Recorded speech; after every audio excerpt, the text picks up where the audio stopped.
You had to remove the technical problems. Technical problems. Ah, my days. Oh, whoa, is it still doing it? It's still doing it? Right, okay. No, you're in. Yeah. Oh, I've got double echo there. There we go. Eugene, Hi, how are you, my Eugene. man? How are you? I'm fine. Been a Good. long time, man. Yeah, it's been a long time since your show.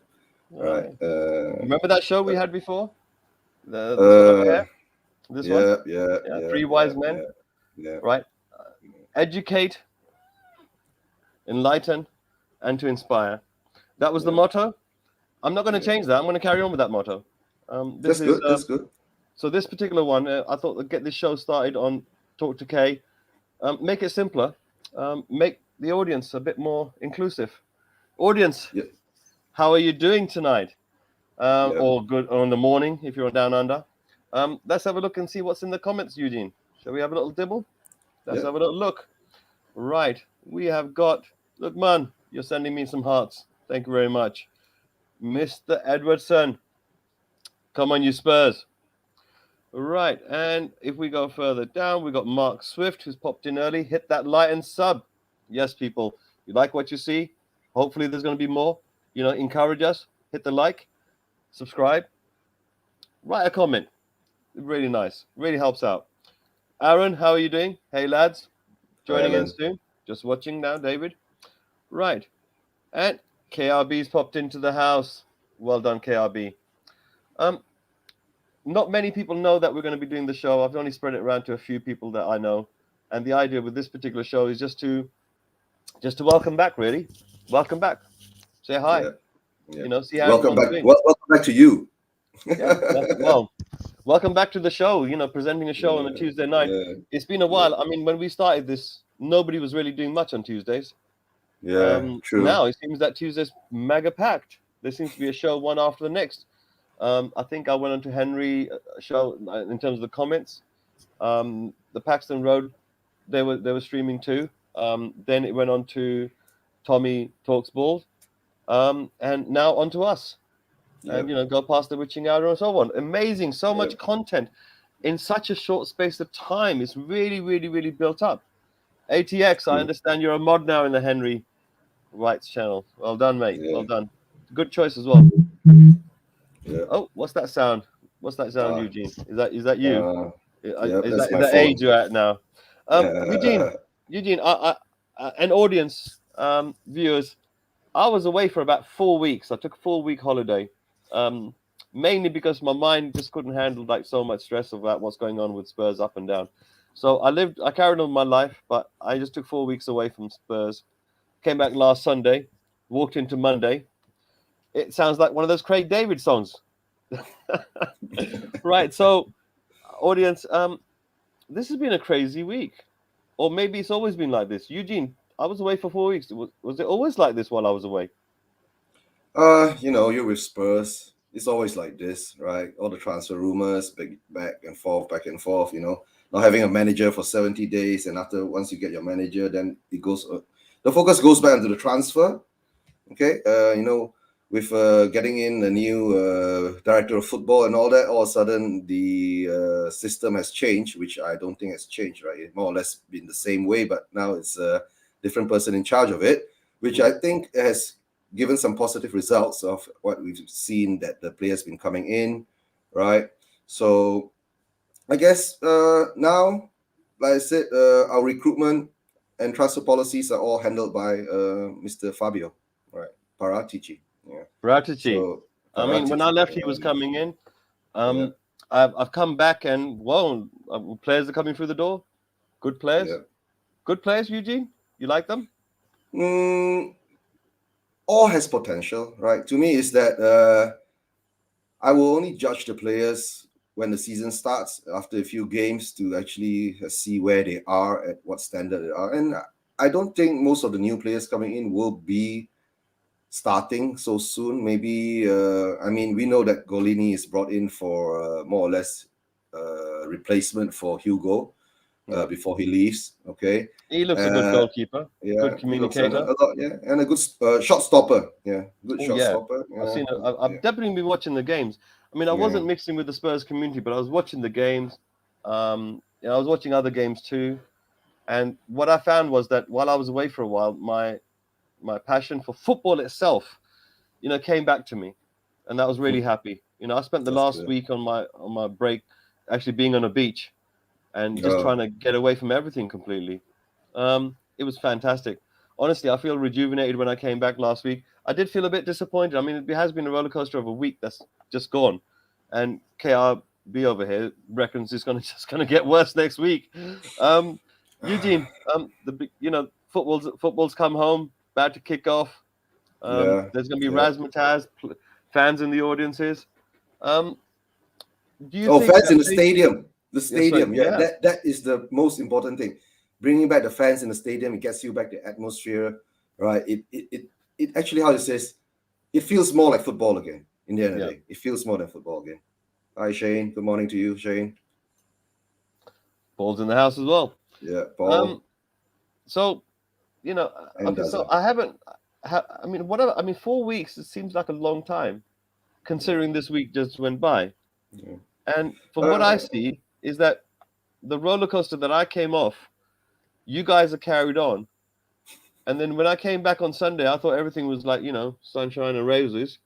And then lo and behold, Monday comes along, and everyone decides they don't love Kane no more. Um, yeah.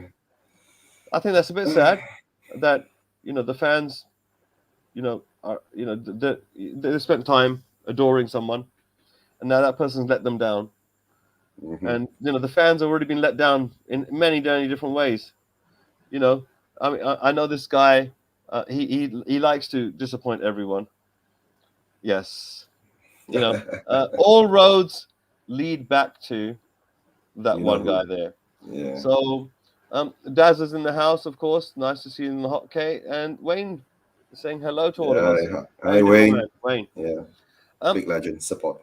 so basically, all viewers out there, can you give me your 2 pence on how you felt the last 5 weeks have gone, not just the last week? If you can, tappity tap, put it inside the chat. So I'm going to quickly put something else on for the time being. The viewing audience over there, you know what's going to come next. I love these people I'm about to put on the screen. These happen to be the Williams Rangers Patreons. They're absolutely smashing people.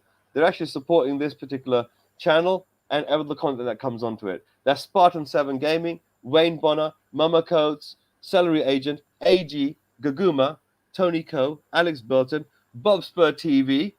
Up, Eugene, I think there may be one missing from there. Aaron, did you become um, a Patreon member or not? Or did that not occur? But I I'm think not that sure about that. Only I think Will that's a know. page we need to grow for this season. I did say that when the season started, that's going to start to grow. So I'm really looking forward to that. I really think that basically what William has really set up with his channel has really kind of spread out now. A lot more channels are doing same sort of format where they're opening up their panels to many, many people coming in. Um, Eugene, I've gone the opposite. I've made this more intimate. Why? Yeah, Because it's the audience that I really want to communicate with. It's the audience I want to learn from, see what they've got to say. Um, I can't believe what the news tells me. The club, it didn't produce any news this week, unless Nuno is the news within the club. I mean, he would be the official spokesman if nobody else spoke. And what has he stated about this whole fiasco of a week? Eugene, did you see the interview? uh, after the Arsenal game, you mean? Yeah. Yeah, I didn't actually see the interview, but more or less I heard about it. Well, he was talking about the availability of Kane and all that, right?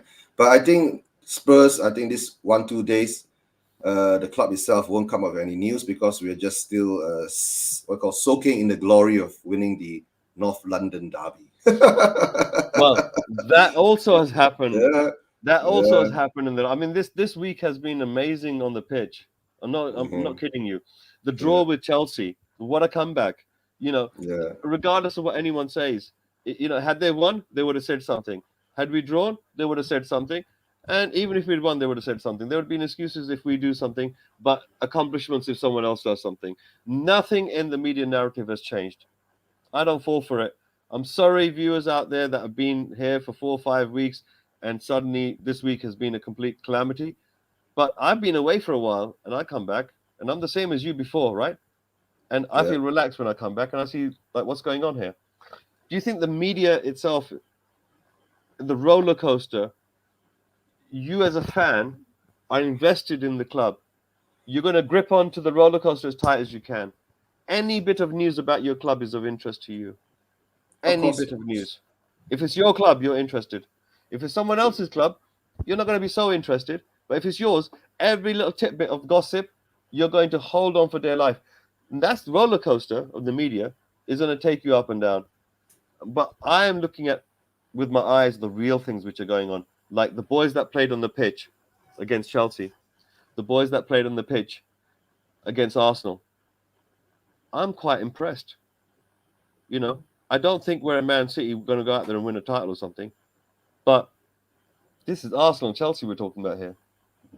You Mhm. know, Uh, um, what I've seen is that more or less Nuno has brought back some kind of cohesiveness within the players. Okay, and it will take time to how to say move forward step by step. We can't just all of a sudden jump and say that this is going to happen, that is going to happen. But to me, deep down inside, I still feel that we are a club which has to have bigger ambitions than just top four. yeah. Okay, we have to have bigger ambitions than just top four. If we are not going for the top, right, then what are we doing here and calling ourselves a big club? But we are not a big club, all right. Why We're not, trying Eugene? to be. No, no, we Eugene, can be. We can no, be. no, I I'm not think saying we're. Eugene, Yeah. Eugene, come on. Are we seriously not a top club? I mean, let's face facts here, right? Just for 1 second, forget about the trophy case, right? Yeah, let's just look at the basic facts. Um, we were included in the Super League, the current European Super League, not the World Super League that they haven't got around to doing yet, but this European Super. We were included as the top six.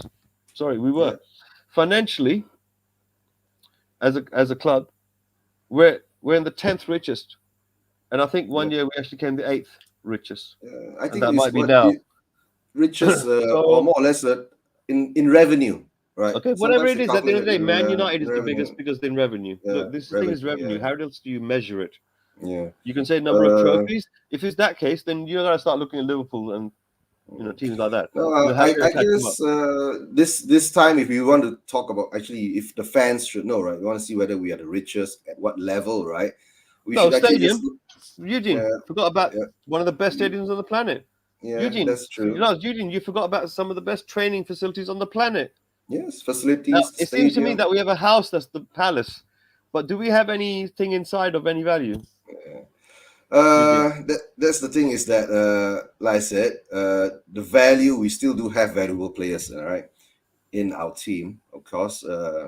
Apart from all the fiasco that's been going on about our top players and all that, and of course the players that we're bringing in now, that's the most important thing, right? Right, Eugene, that's the players that we're bringing in. yeah. That should actually bring more valuable furniture, as a certain manager used to say that we lack that, and it's slowly. Let's hope it's going in the right direction for that. Okay, that's Mm. why I said all this while, what we lacked, I guess, what we are being given now Right. after all the hoo-ha that we've been through and all the disappointments. And now it's like we say, we're in a rebuilding stage, right? Yeah. So let's see how far we can go in that stage, But right? Eugene, did it not feel like okay? So when you talk about rebuilding, what we spent 5 years thinking we're nearly there. We just need one or two more players, the right players, not just players, but the right players. Okay, and we spent like 5 6 years doing that type of thing. And now Mhm. this is when Poch was rebuilding. Now we have another rebuild job. I mean that's blatant for everyone to see. We see fresh faces coming in. Um, you know, I if you have to look at Italy, Eugene, you're old enough to remember that the Italian league used to have some of the best and some of the strongest Yeah, defenses in the world. yeah, Correct? they're renowned for They that. were they were the Arsenal of the World Cup. The world True. teams. They were the Arsenal. We'll beat you by one goal by not conceding any. So we'll go for Yeah, the whole game and hold you in check as long as we get one goal more than you. That's it. yeah, Um, from that, we have this. defender that's come through, Romero, who last season was given some accolades as a defender in such a league amongst Yeah. such competition. Yeah. And we've now he's now not a speculation of coming to this club. He's actually got the shirt. So Yeah. Eugene, you know, I think this thing about being a big club, we are a big club, but we don't act like one, as you mentioned earlier, right? We genuinely are a big club. Honest to God, people viewers out there, you will know we are. So Yeah. Eugene, what else has people been saying in the comments here? Um, view on Spurs: we might be a big club, but we don't act like one. I think big clubs win trophies regularly, though. Yeah, we definitely don't have that habit of winning trophies. It doesn't seem like we're taking them seriously. Um, I'm still recovering from that final. This thing happening with Kane is like, what is like? No, no, I'm still recovering from Zagreb. Have we, things come along that make you kind of think it can't get any worse. Yeah. Um, Jamie, what you saying? Why must we, Levy, always have to wait until the last minute to get players in messing up preparations, not figuring out best 11, not letting them gel together? Jamie, I thought you knew, and I think the audience over here is quite mature enough to understand. The reason why Levy does it is because his interest is to put money into his pocket. It's got nothing to do whether we win anything or not. The team will always perform to a certain level that will end up in either sixth or less. Last season was a fiasco where we end up in seventh. That's just crazy. Come on now. It can't get any worse. Spurs on the highway to the danger zone, Mr. K. No, I believe in Nuno. You know what? The first thing I saw from Nuno, the very first thing he said was, in the first interview they did, he stated that the motto of this club, to dare is to do. He said the motto is what caught his eye. Eugene, if that's if Nuno is saying that in the very first thing, the very first chance he gets to talk to fans, and that's the thing, one of the things he highlights. Don't you think that bears well for what we're going towards? That this guy really understands that Yeah. in order for the club to go forward, the fans have to be on side. And the only way Yeah. to get the fans on side is for everyone in the club to act in a dare as do. True. Dammy, Mr. DP, Spurs on the highway to the danger zone. I hope not. I hope not. Mm-hmm. Um, Mm-hmm. who else has been saying it? Yep, we just had that one. Okay, Shane Martinez want to come and meet up with Romero and Lo Celso. Ooh, that would be. Yeah. Can you imagine that little trio? That would be. I mean, from the back to the middle to the front. Badum. Um, Yeah. three exceptionally good players if they can perform on the day. Lo Celso has yet to get into his stride. He was extremely injured for quite long periods of time. Twice injured.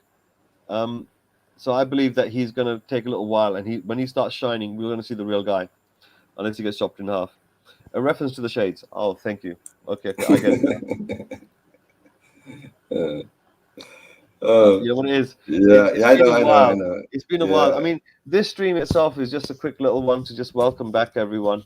Welcome back indeed, and just to get things going again. I haven't really finished off an awful lot of the new style yet for this particular format that we're doing right now, Eugene. You and Yeah. me discussed an awful lot about this particular show over the Yeah. last period. Some of the things that we want to do. It's got pretty much to do with what the fans are going through. You know what I'm going to do? Loving the shades. I'm going to take them off. Okay. Wow. I only put them on for Tommy's channel. Yeah. Right. So what have we got now? We've got reference to Shay. Sorry, my bad. And we've got right. He's back in Lo Celso this season. Shane, Mm. you must see probably that's the same things that I see in Lo Celso. I mean, towards the end of last season, come on, Lo Celso was like he was in the midfield, like looking around like Bambi, like what's going on? I don't know what's going on in the middle of nowhere. Kane even passed the ball around him once. I mean, that was a crazy one. I remember that day. Um, Yeah. but I think slowly, he's got his confidence is going to start to come back. He's got more people inside that dressing room that he enjoys being with. So happy players are the best players because they'll train. It'll be light for them to train. When they're on the pitch, they'll have people they know that have got their sort of back. And they're very hardworking and tenacious people. Right. And James over here, he says it's from Tommy Talkballs. So viewers from Tommy's channel, they're coming across. We're getting a Yeah. bit of the Tommy raid, Eugene. Do you see some of the Yeah, show Tommy. from Tommy's? Yeah, I saw the show. Yeah, I saw the show. Yeah, good show. Anything caught your eye in the show? You and Bob again.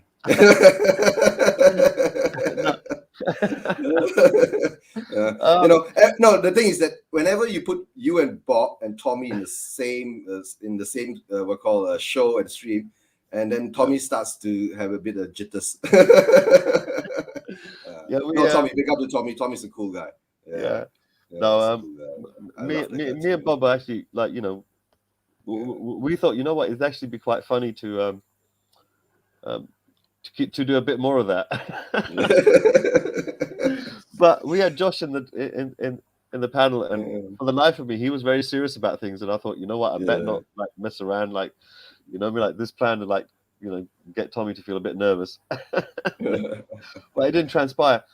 Eugene, we're going forward. If you take away the malarkey of our striker, because we had this thing about the striker all the time. Even if we had the striker, throughout the season, he might get injured. We got no striker. It's the same as not having him, right? So the contemplation of our squad, having Kane or not having Kane, let's just move that to one side. If we as a squad, if we as a team cannot make do without him sometimes, if not without him all the time, then we're not strong enough. We don't have the depth of squad. Yeah? Correct. The depth that we need to really go and win things. Ideally speaking, that's what we really want, a bit more depth. So getting all these players in right now, are we growing this depth in terms of our defense? How many defenders have we got now? At the moment, you mean the new defenders? All together right now, currently. No one's left yet. My God. Toby's left apart from him. Nobody else Toby, left, so... you count. Let me count it down. Right, Sanchez, Dyer, Rodon, Tanganga, Romero. If Tomiyasu comes in, we get 6. No. What we got right now? Forget Tomiyasu. That's just dreams, right? Yeah. 5. Until they're wearing the shirt, I don't believe nothing. Not counting our left and right backs. Okay, what about Carter Vickers? Kevin Carter Vickers, yeah, but I don't think he'll be playing much, Yeah, but he's part of the squad, no? For the preseason, but has Spurs actually submitted the squad? No, the squad list for the Premier League. Every year, I think they have to submit the squad list for the Premier League before a certain time, correct? 25 players or so. Then we'll actually see who the squad is. They don't do that until September 1st. Yeah, when the transfer window ends. That's when they submit their squad list. Yeah. Well, so I guess Mark over here still thinks that we need we've got 5 defenders so far. If we have one more, that makes it 6. If we ever went to a 3 in the back, then we'll have plenty of players. If we're playing one day 4 in the back and then playing 3 in the back, then I suppose in a way we'd have 3 plus the 2. That makes 5. That currently we're satisfied. Yeah. That's a squad to rotate it. Yeah, of course. That's the squad to rotate. Tommy Talks Ball. Hello. Yes. Hi, Tommy. Much love. Made some great points, bro. You love this show, bro. Dude, you know what it is? He's talking to Jam there. Jammy. He must have. All right. Jammy. We've been discussing recently about the players coming in, the players going out, strengthening the team. I think that we've got plenty of hidden gems in the team. They just need to be nurtured and brought down the right way. The thing is, let's look at these gems. You've got Dele Alli's a gem, right? Bergwijn's a gem. Still a gem. Yeah, the Celso's a gem. Okay. We've got up and coming Skip. He's tenacious. We've got Dane, who's showing maturity. Yes. Right. His work ethics in training and ethics is pretty much there. These players can play roles in this season. I'm sure they will. He's saying, which of our current players, apart from Kane and Son, will be contributing goals that Bale provided last season? But that's the contribution. This is what I'm talking about. The Celso, contribution for goals, right? Can be done. Ali? Right. Dane can play, score a goal or 2, maybe conference, put the chip him in. Dele Alli, he needs to go on some sort of purple patch. Yeah. Where he starts to score, get the taste of it, and starts hitting the inside of the post and actually going in rather than just keep coming back out again. I swear he hit the same post twice in the same place from 2 different angles. I thought that's amazing. Right? Jam Spurs, big up, talks about. Look, there you go. People in the house. Who's out there right now? We've got 20 people over there. Like and subscribe if you possibly can, people. We're just taking a little bit easy. But taking it easy is like, we can take it easy. We're definitely taking it easy. Ah, Yeah, right. Eugene, this is a very. I mean, this stream we're not going to go on for hours with this stream, of course. unfortunately. Yeah, This is yeah, just basically a welcome back stream. Um, yeah.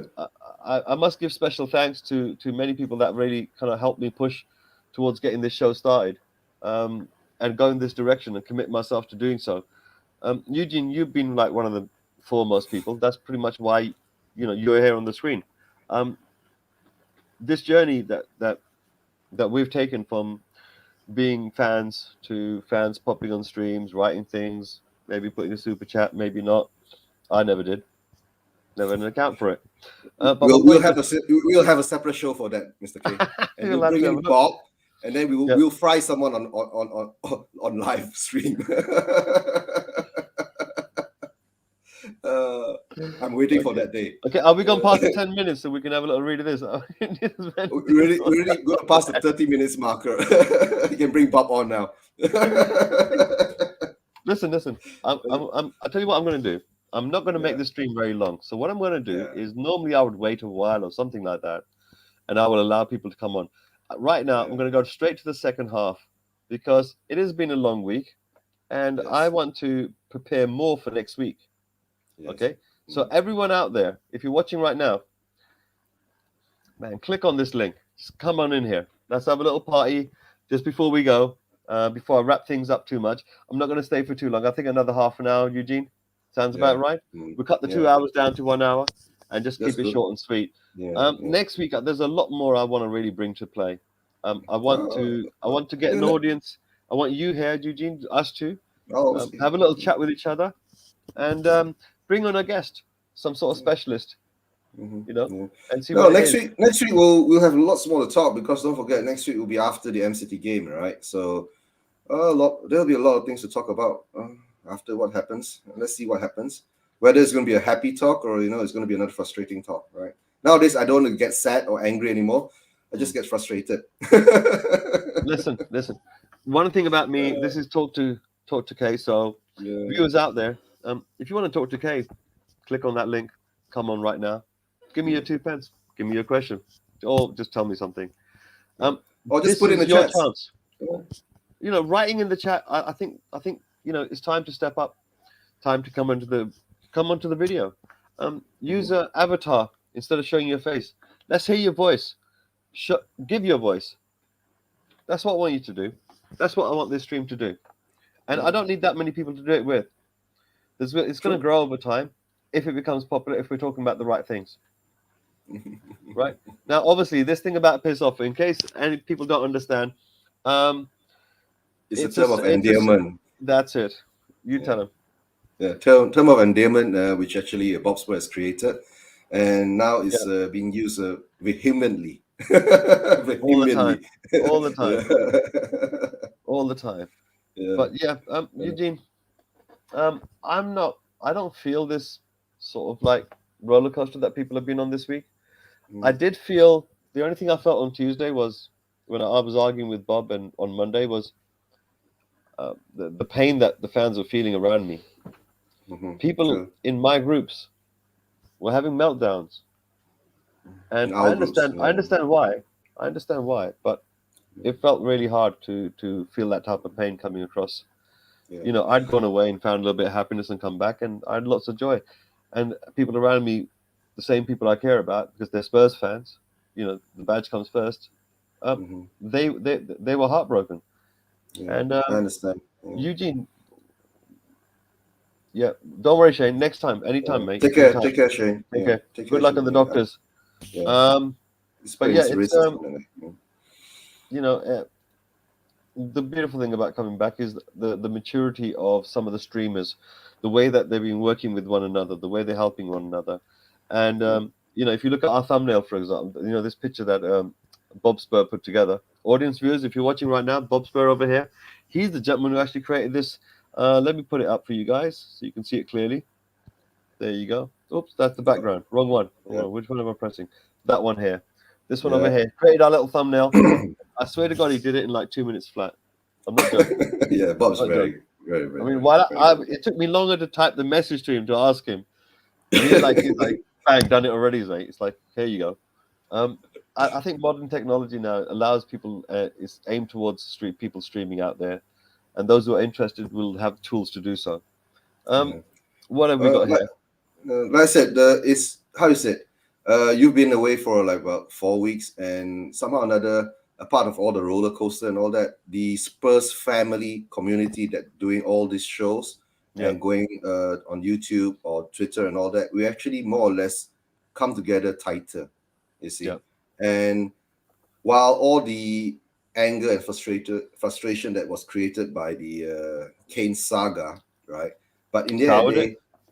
day, it soured it a bit, but with some cool minds in the group and in the family, we will bring down the what I said, bring down the hate factor, right? To like I said, Kane is also human, right? But the sad part of being human, right? In the end of the day, we always go for one thing: is our own self-interest.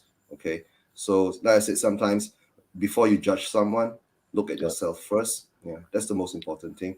I understand the despair, the anger, the denial, the grief, and even the hate. I understand, yeah. but after that, let it go. Right? That's it. We're all human. That's all. There was a song, wasn't it, like that? Let it go. I think it was something about something snowing. Summer. That's Frozen. Yeah. I said summer. Oh, Jason, the invitation's out there. yeah. We're gonna do the show for just 1 hour. This is the first welcome back show. It's nothing razzmatazz. I haven't really got all the graphics and everything set up for the show, and the format needs to be tweaked a little bit more in order to continue it. Yeah. This is just a quick little welcome. So if any of you viewers out there are watching right now, yeah, click on the link. Here it is again. Just click on that and come and join us. Come and join our little merry group that we've currently got over here. Um, Eugene, is there anything at all? Is there anything at all which um, makes you think that top four is not possible? Uh, Being a Spurs fan, deep down inside, Yeah, I don't want my club to aim for top four. I want my club to aim for number one. All right, deep down inside. yeah, But as the team is being improved now, right, yeah. with or without Kane, Hmm. there is a possibility we might get top four because let's see how the whole thing pans out in the end of the day. Because the transfer window hasn't closed yet, Yeah, okay, and the way Paratici is working, yeah, there is a possibility there. I always have hope for it, right? That's what being a Spurs fan for 40 over years has given you that resilience to always have hope, right? yeah. And we've been hoping for a long time. It's not to say that we're not reached top four. I'm saying I'm hoping for that title. That's what I. Isn't that look? The teams that get into finals, Eugene, they Mhm. deserve to be in that final. They deserve the opportunity to win it. If you're not Mhm. there, if you're not in it, you can't win it. Correct. So Correct. any team that gets to that situation, um, when you're in a final, this is when your mentality, your Mhm. character is tested the most. Because teams, when they get to the final, they will use any technique possible to unhinge you, turn your emotional state upside down, make you feel inadequate, make you feel your self esteem is low, make you feel like that you want to give up, that you cannot fight harder, you can't find the extra 10%. That's when normally when the fans come in, don't they? Yeah. To give to give Um, the team that 10% extra, to yeah. roar them on. The Um, fans is you say the part of it is the fans is usually they are called the 12th man, right? That's when you get your moral support. You yeah, cheer them on, right? For me, is I think us Spurs fans, I think at the moment we have to maybe look at a different direction, be more positive, right? Give up more positive energy to the team, all right, right. when they're on the pitch. You see, that's the most important thing. But Even when Eugene, we are down, we yeah, have to give up positive but energy because Eugene, this comes back to the perception, that the fans are going to be in this perpetual state where they've been programmed to think that top four is what they desire. You're ah, telling me that what we desire should be winning by being first, winning whatever competition, being first, winning. You need to have that mentality, the winning mentality, as opposed to saying top four because you're scared somehow. You're scared you're not going to make some money. Um, I mean, I thought we're a global brand. We're apparently the eighth most valuable. That means in terms of our assets, what we own and stuff like that. We're a big club, big stadium. I mean, it's only a matter of time before we start filling it, right? Big fan base. Big fan base, Don't forget about the part. Big fan base, right? Yeah. all global. Global. Sun is staying. So guess Yeah. what? We're gonna get an awful people that migration of fans from Asia that might have migrated away because you know they absolutely adore Sun, and who doesn't adore Sun? Yeah. Sun is the guy to adore right now. Can't Yes. do nothing True. wrong right now.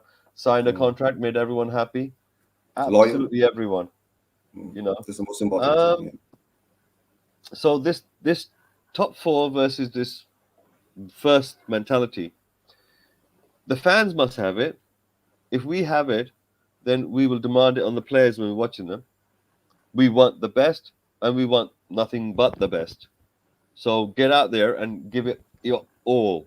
If you all of you give all your all at the same time, you'll beat any team on the planet. We've seen that, right? Yeah. We've Yes. seen them do it. Yeah. So this argument is this debate is going to continue, with other minds where they're going to turn around and talk about it and say, you know what, top four is success. Eugene, do you understand that? No, I understand it, but the fans must understand. If you aim for top four only, right, and if you falter, you'll be out of top four. If you aim for number one, right, if you falter, you'll be in top four. You get what I'm saying? But the Yeah. problem is that we've been pre-programmed all these years by the club owners, right, not to aim so high. We only just want to reach top four. So somehow or another, I feel, right, somehow if the fans must have that positive energy to be number one, Yeah. okay, and if worst come to worst, we are number two or three or four. Unless you're saying we are fighting a relegation battle and all that, we are not in that position. We haven't been in that position for a very long time. So positive energy, having the mentality that we have to fight for number one. That's what I want to see, actually, to tell the truth, the squad and what Nuno does with the squad, right? Which actually, to tell the truth, what Mourinho tried to put into the squad, right? Which failed miserably last season because, the type of manager he is, right? It's like he doesn't take a lump, like what Brian Dagels always says, take a lump of coal and turn it into a diamond, right? Yeah. Right. Nuno will take a diamond and set it with other diamonds and other gems. Okay. And that's where you get your tiara.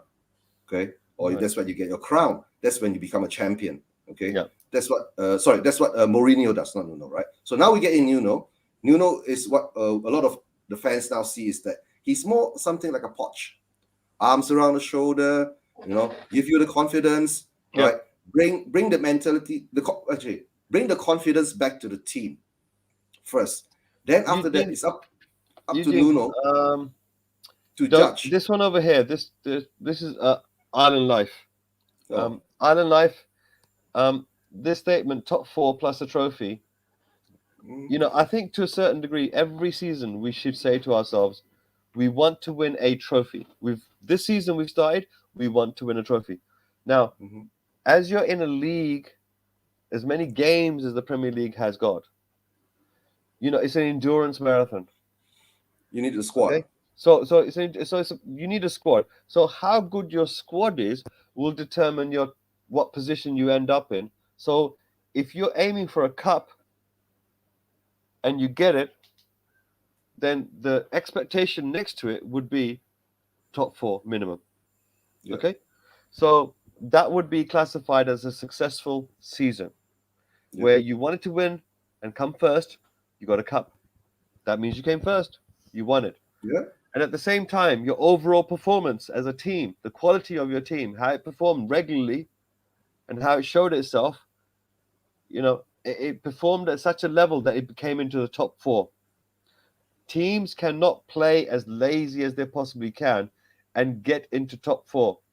It doesn't work that way. Now, Brian. Never works that way. Brian, my man. Got 2 Brian. minutes, pop on. Don't have it, don't worry, just write comments. I just love the fact that you're here to view, bro. Really, really, thank you very much. This is the Welcome Back show to talk to Kane. Just a little thing that we're putting together just to slot it in after Tony. And I think to a certain degree, how do I do this? I have to turn this thing off here. I have to add. There you go. And then at the same time, I have to turn that banner off, the one that says "Piss off, Bob." Brian, guess what? Can you read this out for me? It's one of those thingamajigs. A super chat. Yeah, Okay, I've forgotten about super chat. You know what? It's a great thingamajig, and it's my pleasure to read this thingamajig from the legend and the great dude that is Iran. And it's nothing to say, just flicked on now. Right. We love Aaron. Eugene, are there times when you're just watching something and you don't want to say anything, you just want to turn and flick the channel all the time? Right, we've discussed the super chat. We're moving on. Aaron, thank you very much for reminding me Thank you, Aaron. that this channel is monetized. Brian. Yep. Man, thank you very much for coming on. Honestly, miss you loads. Tell me you got lots of good news and things are like, you look happy, man. Wow, look at that beard of yours, looking trim. Well, mate, first of all, I have to say, and I sent you the gift on WhatsApp. I have to say, on Tommy, you look like you're trying to take Tom Cruise's position in Top Gun, mate. I thought, what the hell is going on here? Yeah. And you know what? I'm in a very good place right now. Looking forward to in the next couple of weeks booking my ticket home.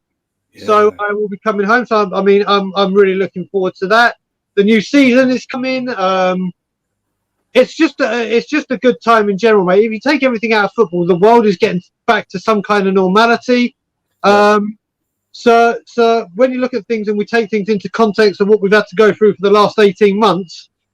The signs and life, you got to remember, life, we only get one time of it, and things are starting to get brighter. Yeah. And all honesty, the reason I've been like this as well is I haven't had to talk about the parasite continuously. So that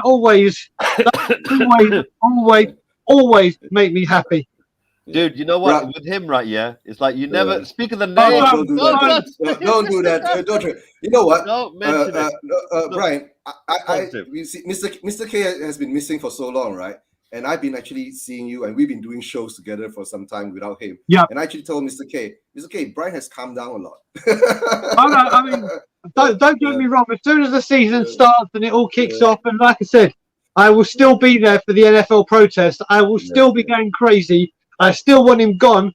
I still think, well, everyone knows my thoughts on him, but you know some of the things that I worked out, and I was talking about this with Brian Ireland, and I was like, you know what? Obviously, my rants for Levy are legendary, and a lot of people are like, oh my God, yeah, here he goes, and yeah, I love doing them. I love doing them, and I speak from the heart when I do it.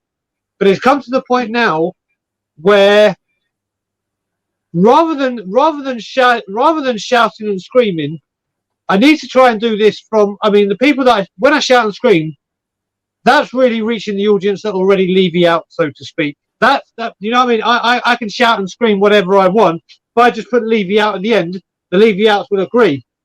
But I've realised the people that we need to thank you. I just have to pick this dude up, Munster, because he not only is a phenomenal supporter of myself, but of everywhere, of all our Spurs community, there's a lot of people. He is honestly, this dude is fantastic, and I really appreciate it. Yep. But getting back to it, it's come to the point now where I think I've got to start talking kind of like this, and then like I was a judge, and I'm saying like, or a solicitor, here's Exhibit A, here's Exhibit B, here's Exhibit C, and literally show rather than. So there's going to be a few things I'm going to be doing on Tottenham on Tour where I'm going to be kind of going for this approach. Brian. You got a new channel. That's a good approach. Tottenham on Tour. Yeah. Giza, I'm well excited. It's yourself's in it, and who else is with you on that? Brian Ireland, basically. First of all, my favorite people. Yeah. So first of all, MisterK, it's lovely to see you back. MisterK and I have kept in touch a lot whilst he's been away. It's great to see you, buddy. Back on screen, it really is. So, and with that smile, he's got such a good smile, and he's such a cool dude that it's good to see him back on YouTube and on the channels and in the family. But yeah, Tottenham on Tour, basically with with Tottenham away and everything, obviously we love Tottenham away and everything they do, and Shy and Stell and Iggy and everyone. And we're still great friends, and we're still going to be working together with some things. But it came to a point, as I said, with the world coming back to normal, Brian Ireland and I working Monday to Friday, 9 to 5s, and other things like that. Just the types of shows we were doing on Tottenham Way and the time difference is now playing a huge factor that we couldn't commit to. And then when we could commit to, obviously it was like 1, 2 in the morning your time, so they couldn't commit to. And then when it come to monetizing and sorting out the rights and everything, it was like, do we register in Canada? Do we register in England? How do we do this? How do we do that? And it just became the way that it just made more sense to go our separate ways. Like I said, it's been there's no hostility, there's no nothing. We love the dudes. I think, So, Brian, personally, I think it's more of a maturity. All of us are maturing in this platform. Yeah. And we're also maturing within ourselves and with each other. And we have to kind of, to a certain degree, as you mature, your confidence goes up, your belief, you begin to believe in yourself to take a step. And sometimes that step means that you have to do things for yourself. Yeah. And basically the way I look at it is that that was, it happened to me. It's happened to you. When I started this, Brian, for a fact, I didn't think for a second I would be able to do it alone. Yeah. And you ask Eugene, he'll tell you that I pretty much said, you know what, I'll do this. I can now do the show alone. I don't need anyone actually personally here with me in any way. And that means that I'm keeping the format a lot more simpler. In fact, I don't really want to open it to 4, but right now I'll make an exception. Basically, the way I look at it is that talking to each other and the audience is there, that conversation is 3 ways. And it's the same type of thing that they want to talk about, and it's being expressed by ourselves or being highlighted by them, and then we can express it. And we're the lucky few that have ended up over here. Sometimes by chance, sometimes by persistence, trying to get your voice across so often that you've ended up, visiting all the little islands out there. And one of the islands turned around and said, hey, man, I understand the language you're speaking. Hey, come sit down, relax, let's have some milk, And I think that's what's happened is that we found our own oases and communities, and they've been very small. I mean, right now I've got maybe like 30 people watching this stream right now, and if you are watching, please do like and subscribe. It really does help. Look at that! Look at that! It's like you've been hypnotized with a bell and someone just rang it. That's what you. It's like I wouldn't even think about. I mean, I genuinely think that anything that's free in YouTube, you should do. If you like watching something, or if you are watching something, just click on the like. You don't have to subscribe to the channel. Just click on the like, because that person made whatever they made. Just acknowledge the fact they made it. Then they know, oh, okay, right. There's an acknowledgement there. If you like to follow something along, then obviously subscribe. It will come into your feed. Yep. If, however, you're doing shows like this, which are interactive with the audience, the viewers and so forth, then you need to stick notifications on, right? So you liking it is free. It helps the channel. You're subscribing, that's free. That's helping you to make sure that you're getting the latest content. And when you put the notification bell on, that's you being notified of a particular program that you're going to interact with live. Oh my God, Mr. K, for the last 4 weeks, have you been at a sales convention or something? Because look at you go with your Del Boy goddamn bubble. Look at your pitch, brother. That was fresh. You need to put the glasses back on, mate. While I was away, there's some whisperings that came to me that there was like some bloke going on about, people shouldn't talk about super chat stickers and things like that. And are we going there? Yeah, let's not stoop to. No. I didn't mean that. What I meant was that I want people's awareness of what is there that they can take advantage of. That's absolutely free. Got nothing to do with nothing. They can just click on for free. And it's also how to use the tools to help them with these type of content shows, so that they understand exactly what the mechanism of the software that they're using and how they're going to interact with it. As far as financing, Eugene knows, Brian, and I know, I couldn't care less. I got my own job, I got my own life, and this is a passion. And the moment I put anything into it other than the passion, then it's going to dilute it. And I can't afford that because I love this thing. Yeah. Let's have a little wander back into. Oh my days! More people have turned up. It's definitely there in there. Right. So what have we got here? We've got Aaron. I love Aaron. He's You know, do you know what? he's always supported us. So Nice. not only is he doing that, but obviously when I mentioned about myself coming home for the protests, and let's get this right, the reason I'm only coming in October, I could come back home now, Yeah. but I can't afford to come back here and then go back in October for the what's he saying?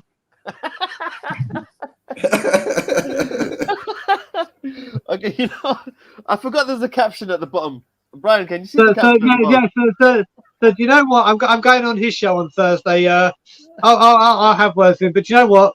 I love this. This dude, to me, honestly, you have no idea the love that I have for this dude is just incredible. But getting back to Aaron, because he kind of stole his thunder there. So getting back to Aaron, he's one of the guys when I said I was coming home, like, oh my God, Brian, it's so good seeing you on these shows. I'd love to meet you. I'm in Ireland. I'm going to see if I can come over. And just having that connection with people that watch us, it's just phenomenal. It goes to show that these channels can be used for But you know what it is as well? I've been having this a lot. Obviously, do you know what? I'm kind of a Tottenham Hotspur transformer, because when I shave my hair completely and my beard and put my glasses on, I look like the Parasite. But as I go through this look, I start to look like Lucas Moura. So I kind of am a Tottenham Hotspur transformer. Yeah. So I prefer the Moura look for obvious reasons. But yeah, as I'm saying, it just goes. Reloaded is another one. A great follower of all the channels. It's just, it goes to show, obviously, you got YouTube, and we all talk about what people post on social media. But when you go to see these people follow you on these shows and do everything, it's just a wonderful thing to see. Do we have any, Eugene? Any of these new players, are they any good for taking free kicks? I think we'll be looking at Brian Hill then to take over the free kicks. Sorry, it's like, you know what it is? Yeah. Brian, I'm of the illusion that there's something positive that we have with the team right now, with some influx of new manager, an influx of new players. I'm trying to avoid the complication of politics and what we don't know and what we can only speculate on.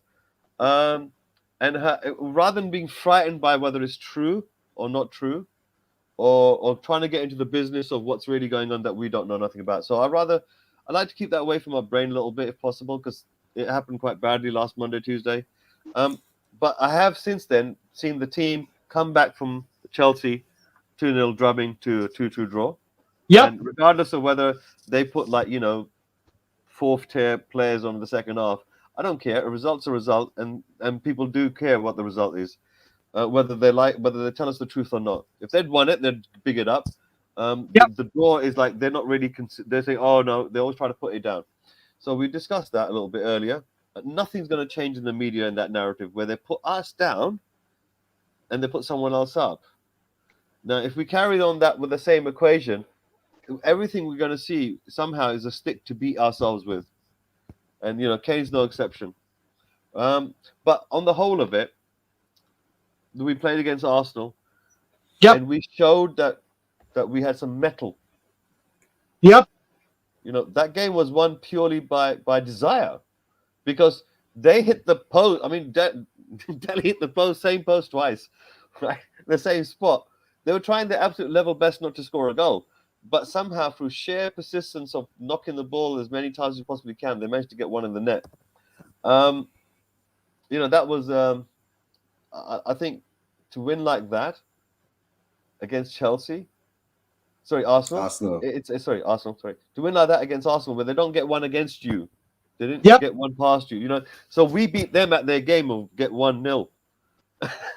Yeah, normally a Tottenham game, right? Yeah, it's like 3-2, Yeah, we did. I mean, that game, I can remember them saying, I was watching at the end the We Are Tottenham TV watch along, and they got to the bit where they were discussing man of the match, and they said, And Simeon and John were right when they said no player really. There was no standout player. Now, don't get me wrong. Lucas and Tanganga for me were kind of standout. But what I loved about what they said was kind of like the Poch era, where it wasn't one player; it was a team effort, and it wasn't. You remember when Kane used to score a hat trick, and the people used to say Harry Kane, Harry Kane, Harry Kane, like in the interviews, and Poch said, "Yeah, Harry Kane did well, but it's the team. The team created this. And I have just from watching that game, I've got that feeling that the team ethic is back. They look like they want to play again. They're not shackled under Jose where it's defend, defend, defend. We've got players that can express themselves attacking wise, and it looks like that's what they were doing. And I was very, very impressed. I mean, Lucas Moura, I've been incredibly. I've gone so far as to say potentially I'm putting my hat in the ring now, saying that Lucas Moura could be our player of the season this season. No joke. Sonny, a choice between him and Sonny, right? Oh, mate, honestly, I mean, Sonny, you know what you're going to get. You know what you're going to get with him, regardless. Yeah. But I just think this is such a big, big season for Lucas. Yeah. And he's so underrated that I think this season we're going to see the real Lucas. And I'm just very excited. Very excited. You know, we've got a few players that need to be popping out, as Dave was mentioning. Yep. But at the same time, you know, we need a team performance. You know, yep. and I think basically what I saw of Moura, he played on the left, and he looked ferocious, right? And I think to myself that if on the right, if Bergwijn can start to get the confidence required to score them goals, we could have a nicely balanced wing play over here. They're both fast. They both like to go forward. You know, there's none of this going backwards. There's none of this going. I mean, so I think there's a dynamic there. Now, the question is that Dele Alli in the middle, he seemed to be involved in a lot of things, seemed to be in the right positions. Oh, that beautiful position he ended up with where he almost scored the goal. That was a beautiful play where the gap was created, and he then went to fill the gap as the ball is being played into it, which requires good timing from both sides and coordination of what they're doing with the opposition's defense. Okay, so this is an understood move and maneuver that's been practiced, and only the best can pull it off. And he should have got a hat trick. I mean, he's trying, right? He's tried to score a hat trick. See, I see with Dele, you've got to either see it half glass full or half glass empty. Now, Dele Alli, what I saw with those goals, the one, especially the first one that hit the post against Arsenal, is it was brilliant team play. Son hold the ball brilliant. It was a good run from Dele, but Dele 2 years ago would have just smashed that into the goal. He just tried to be pretty and put it into the far post. And it's like, no, Dele, when you get these chances, you put your laces through them, or you give it a bit of power, whatever, and you don't just try and do the you make yourself look good, show. You know what I mean? He hit the post, he was unlucky, but in the Premier League, that chance comes. You've got to make sure that's going in. You put your laces through it, or you put some power on it, and that's the problem I have with Dele. Since he's these 2-3 years of regression, he's come back in little games, and it's been like, oh, there's Dele. We know this Dele. Is he coming back? And then he needs to very funny reloaded. Yeah, I do like Lucas is brilliant. I love myself. Yeah, very good. Loving it reloaded. Just in case Island Life didn't get that, that's what he meant. Loving it. But yeah, I love that dude. Reloaded is fantastic. But yeah, with Dele, you know what I mean. Don't get me wrong. He got himself in the right position. That's a start. Yeah. But when you're there, you put it away. You put it away. You don't. I don't know. Look. If we rewind just a little bit, we've clearly seen something in Moura on the left hand side that we have not seen him do on the right hand side. Yeah, I've got better. I've worked hard. Worked hard, but he seems to be finding those plays, that maneuvering around, the energy. He seems to be doing it. It seems to work a little bit more, a little bit on the left, because I think on the right, he tried to do too much himself going in. Whereas on the left, he has to work with somebody. So I'll tell you something, and I said it yesterday on the Yig Kids. I've said it on a few streams, and Eugene was with me yesterday when I said it. Now, what I think Nuno is doing with Lucas, and I'm going to refer him to a Wolves player. Now, don't get me wrong. I'm not saying he's the same build or anything. I think he's using him like a Adama Traore for his pace and his literally get the ball up. And if you watch it in the game against us last against Wolves, there's a few games where Adama Traore was from the wing, but he floats into the middle when we haven't got the ball, because then when we do get the ball, give it to him and let him run. And the one thing Adama is questionable was his end product, always has been. And that was the problem with Lucas. But if you look at the through ball for Sun's goal against Leyton Orient was stupendous. No, Scarlet's against Leyton Orient.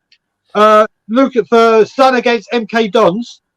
We all know his pressing has been incredible. The one thing Lucas can do with his energy, and I've got a real feeling that Lucas is going to be used in kind of that Adama Traore role, that when we haven't got the ball, drop into the centre, so when we do get the ball, we can give it to you and just go. Yeah. And I think this is what's going to work. I think this is what I'm seeing with him, because his confidence in these balls, his passing has gone up 100%, like his decision making as well. That's the point. Before the Lucas of old, decision making was a very solo affair. This particular Lucas on the left wing seems to be much more integrated with the team itself. And I used to call Lucas from back in the day. Now, people that used to watch football back in the day, and we're talking the 90s, late 90s, early 2000s, will get my reference when I say this. I used to call Lucas the Brazilian Darren Huckabee, because all he used to do is put his head down and run. He had no idea where he was going or what he was doing, but he seems to have worked on it. No. Well, I think for Lucas, Eugene, Bob Spur kicked off a debate in the chat regarding favorite crisp flavors. Mine personally, cheese and onion. I can't do Walkers. No, I can't do ham. So, no, but what's your favorite though? Oh, my crisps. Have you had chili sauce before? You got any particular brand? Oh, for us here, we don't get any of the imported brands, so we usually have either cottage fries or something like that, local brands. Yeah. Well, it seems a lot of people over here. I need to add to this. I need to add to this debate. So Daz has got Monster Munch. I'll give you two. I'll give you two. One for over here and one for back home. Now, over here, there's a company called Ruffles. I think they're in England as well, Ruffles, but they do a flavour here called All Dressed. Yes. Which is the most addictive packet of crisps you will ever have, and I'm going to bring a load back when I come to England. Yeah. But I'll tell you now, hands down, for everyone in England, I want you to go out and buy these crisps and then come back and tell me what you think. Oh no, I've come across Kettle, the cheddar cheese. Kettle are great, but the best crisps back home in England. Right. It's Co-op's own, but Co-op do like a prestige kind of crisp. Like they have their basic, but there's a prestige one, which is salt and Chardonnay vinegar. What? Salt and Chardonnay vinegar. I am telling you now, they are the incredible crisp you will ever try. Tesco. Co-op. Only at Co-op. Only in Co-op. You go to Co-op, and you know, like they don't do them in multi-packs, but you know, like the kettle chip size. Yeah. Just go there. Is it Chardonnay vinegar? I think it is. You'll see it. It's salt and I'll tell you what, they are the sharpest, but the greatest crisp you will ever try. And I'm not joking. I've done the Pepsi challenge test on this. Go and try it. They are drop dead. Oh my God, how have I only found these in my life? You know something, right? Yeah, it's typical Eugene. Only on Will Stewart's THFC Rants program do you have insane topics to talk about? Like, what's your favorite crisp packet? It's like, what has that got to do with football? Well, you know what? I'm actually googling it to make sure that I've got you the right flavors. Come on. Yeah, and barbecue, right? And satay, right? And Korean food and Asian food. Okay, there they go. What you say the pizza? That's what they look like. Yeah, there you go. Yeah, I've had those. They are the best crisp in the goddamn world. Sea salt and Chardonnay white vinegar chips. Crisps. God, I'm in Canada for too long. Crisp, not chips. Crisp. Crisp. Oh my days! And Bob's asking whether we can tell the difference between Coke and Pepsi, and no, Brian, he means Coca-Cola. Okay, personally, You know I what, can Bob? tell You the know what? difference. I can tell the difference. Always, I've been okay. One's nice, and the other one's not so nice. That's how you tell. Bob's I'm sorry. pushing buttons. He's doing it. Love him to pieces, but he's trying to be funny. But And yeah, no, he is funny. no, we've got the ticker tape at the bottom of the screen that says it Yeah, all. basically, I put an F in. Piss off, Bob. No, I had to delete that part. The man Mark Smith is right. Pepsi all the goddamn way. I started. Yeah. Yeah, George, big time. Only when it comes to crisp, mate. I am a bit of a crisp connoisseur. But yeah, honestly, Pepsi, I started drinking big time because of Michael Jackson and the advert. Yep. I love Michael Jackson. And then I realised with my whole anti-red, Coke's red, Pepsi's blue. There we go. Is it me or is that audience hungry and thirsty? I think so. Is it supper time? Supper time. Yeah. I mean, George understands like I do. There's a clear difference. One tastes nice, and the other one doesn't taste so nice. Yeah. And Pepsi's the one that tastes nice. And look, listen, Jason. Jason's a bit of a love this man. He's a bit of a chef as well. So he definitely will know his flavors. And basically, incidentally, how would you pronounce that, Eugene? Worcester. Okay, Brian, tell him how to pronounce it. Worcestershire. Although I must admit, there's a gift. There's a gift over here. Trying to get Americans to say Worcestershire is one of the funniest things you will ever see. It's brilliant. I didn't read it properly there. Worcestershire. Worcestershire. Yeah, there's a company called Worcester Bosch, which is all part owned by it's all part German company as well. So I mean, I was in the industry of boilers, and that's the first thing they told me: don't call it Worcester. Worcester. It's Worcester. Worcestershire. Right? Worcestershire. Worcestershire. Worcestershire. Incidentally, George is asking. Yes, definitely looks like Brian's happy about something, right? Yeah. And over here we got McDonald's or Burger King. I think that's debatable because over here in East London we have something called chicken shops. Got nothing to do with either of those two. Yeah. By the way, sushi's on the rise, big time. I know Aaron's a big fan of sushi. I love sushi. I absolutely. Oh, the sushi over here, mate. The food over here, I have to say, over here in North America, especially in Toronto, the food is goddamn to die for. Apart from one food. I mean, what's the one food? Indian. Oh, there you go. Now, Indian is my favourite food. Don't get me wrong. The quality of the meat and everything over here is so much better, but they don't cook with so much aggression in the spices as they do back home. So when I get home, I'm going to the Village Tandoori, which is around the corner for me, for the hottest vindaloo you can find. Yeah, honestly, you're coming back in October, so it's not very long to go. Muntazar Ali's over here. Now, something to cool down our spices and the Chardonnay. Something to cool it down. Carte Noire ice cream. Personally, I think right now we're in the middle of a very warm summer, so really ice cream's on the rise. Muntazar, with that type of spelling, I reckon you're over here as well. So I'm gonna sound like a real snob now because I prefer sorbet. There you go, mate. Mate. Making me think about food now. Okay, so basically, Reload is saying that basically it's too cold for the Indians. They aren't about the Arctic life. I suppose the further up you go, it's going to find people are going to find it more difficult to acclimatize to different weather conditions, especially temperature. Burger King all day long, Macca all day long. Apparently, the McDonald's and the Burger King seems to be. And over here, apparently, there's Jimmy gets saying PepsiCo use. Okay, fair enough. There's all kinds of horrible things in the world that are being used in all kinds of. Yeah, you talk about chicken shops, Mr. K. I won't eat KFC. I won't eat KFC ever again because over here we have something called Popeyes. And Popeyes, hands goddamn down, smashes anything. I won't even have KFC back in England. It's literally Popeyes. Anyone that's been to Canada or America that's had Popeyes will know in this chat, if they've been, Popeyes smacks the shit out of KFC. Listen, you know what? Right now, all this stuff is making me feel hungry. And we weren't planning. Listen, we weren't planning to take the stream past 12 o'clock. Brian, you certainly made the time fly quickly. Well, what can I say, mate?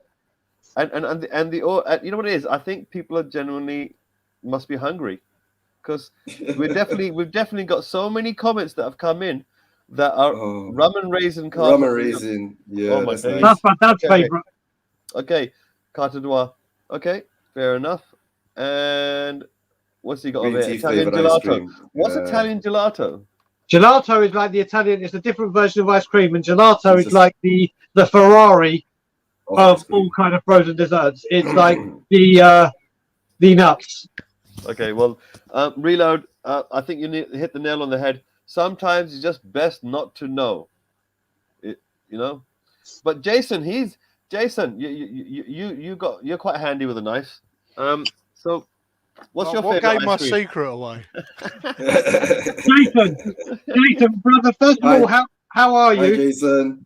I'm doing well, mate. Yourself? Yeah. Yeah, good. Secondly, can you just agree? Do you agree or not agree with me? You living here in Canada, that the one thing Canada cannot do is represent a good English curry. Oh fuck no! It's terrible.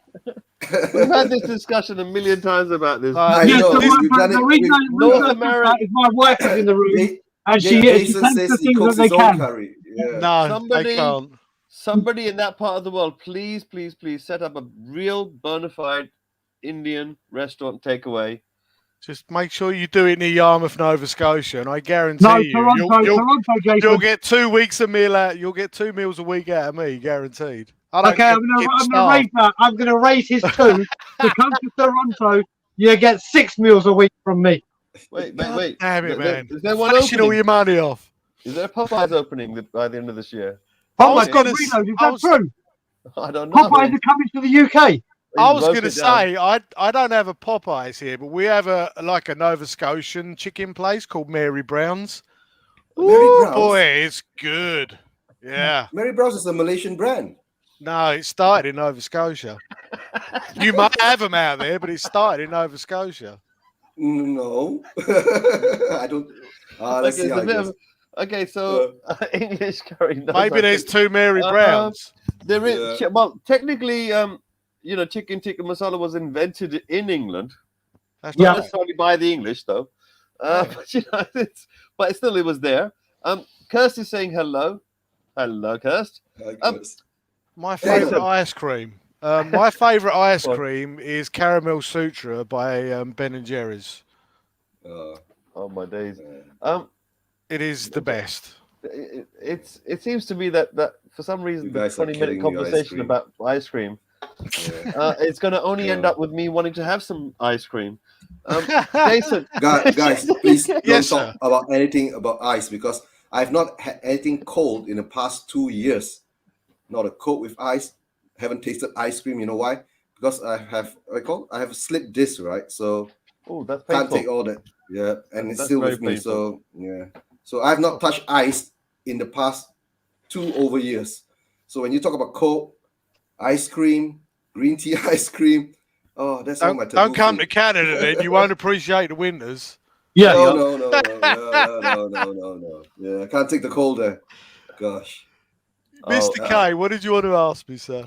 Nothing at all. Jason, I just want to see how you were.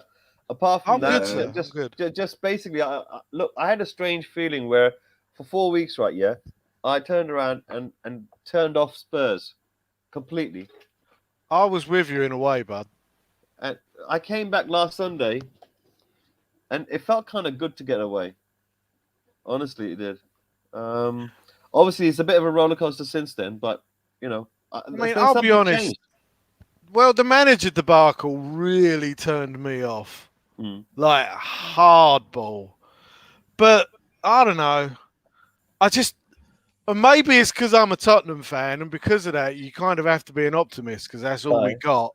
Aye. Like, I just want to believe that Paratici is orchestrating something. You know what I mean? Probably isn't, and it's going to bite me in the ass. Yeah. But I want to believe it. You know? I don't. I'm kind of we're all Spurs optimistic fans. about That's everything. all we have to believe and have I hope. don't know. For some reason, man, it's like I see something. It's like we haven't had this word, the best of something coming to Spurs, and this defender is. We haven't had some, like the way this new goalkeeper's come in. He just instantly hit it off with everything, and he seems to be very good in front of the camera. It's almost like there's a transition of players going on. That the group and the squad that we had under Poch is now finally starting to. There's a new team forming, totally separate. So some of this old team vestige might be still hanging around, but a new heart is being formed, and I think Sonny's probably going to be the man to be taking that forward. Honestly, though, I think it's interesting what the defender we brought in said. That he was talking to Paratici and he bought into the project that Paratici sold him. Wow. So, do you know what I mean? There's something to be said for that. I'm hoping that the combination between Paratici and Nuno, forget the little bald gnome right here, but these two guys may be able to pull something off. Well, if they do, it's despite the bald gnome. It ain't because of him. That's fucking sure. But maybe that's what it is that. I mean, look. The interviews that is it Nuno saying the right things at the right time, or is it genuinely Nuno being Nuno? The first interview, he turned around and said that one of the things that he loves about Tottenham the most is the motto. And to me, that's a big tick for a fan, right? It is, although I wish, the people running the club took heed of their own motto sometimes. That would be a start. So true. Exactly it. Listen, words are fantastic, but if you don't do anything about them, they're just words. That's right. This is all it is at the end of the day. But we've seen things, though. But we've seen. Look. I like Nuno. I'm not going to lie. Same. I do get and I'm not saying he's Poch, because he's not, but I get Poch-esque vibes from the guy. Oh, but Jay, I completely agree with you. I mean, don't get me wrong. When he was at Wolves and before we lost Mourinho, and when he came up with, yes, he had a lot of money because of the owners and they did this. And also the tune that Wolves had for him, Nuno Had a Dream, was one of the best chants I'd ever heard. But he played good football. And he came across as a nice guy, and the players loved him. And then, if we'd gone for Nuno before we got fed the Conte, the Pochettino, the whole nonsense, I actually think I'd have been more acceptable at the beginning. That I'd have been like, you know what? I understand that. I get that. I'm on board.